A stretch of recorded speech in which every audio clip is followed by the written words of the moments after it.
Namaste bolo, namaste. Namaste. Unakamaste. Unakamaste. Assalomu alaykum.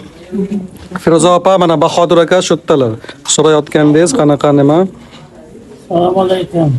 Hammasi yaxshi, salomat bo'ldim, rahmat. Mahbub aka bilan mana ko'rishdik. Va nihoyat. Ha, va nihoyat.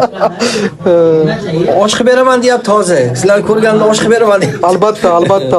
Oshdan ham zo'r, osh bilan shashlik ham qilib beramiz. Xudo xolasa. Xudo xolasa. Yaxshi bo'lib ketsalar, Amin. hamma narsa Xudo xolasa. Xudo xolasa. Bahodir aka, yaxshilar, hammasi joyida. Eng kerakli paytda klinikada yotib, lecheniyani oldilar.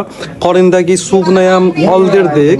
Keyin suv ichida infeksiya chiqqan hisobiga kuchlik antibiotik ham olishga to'g'ri keldi. Hozir mehmonxonadan qatnashib turgan holda ko'chadan dori sotib olib kelib, bu yerda yotib olyaptilar. Bunga pul to'lamaydilar. Biz shunaqa tashkillashtirdik. Ertaga bo'lmasa transplantatsiyaga pul yetmay qoladi, lekin baribir qorin ichidagi o'sha infeksiya, suv ichidagi infeksiyani hisobga olmasa ham bo'lmaydi. Infeksiya bo'lsa transplantatsiya qilib bo'lmaydi. Endi bular og'ir holatda kelganlar, u yerda ham klinikada yotib lecheniya olayotgandilar va keyin keldilar. Kelgan kundan beri bu yerda qanaqa holatingiz? Qaysi tomonga? Holatim yaxshi, Allohga shukr. Men suvda yo'qoldi. Yengil bo'ldingizmi? Ha, yengil bo'ldim. Plus tomonga yurdim inshaalloh.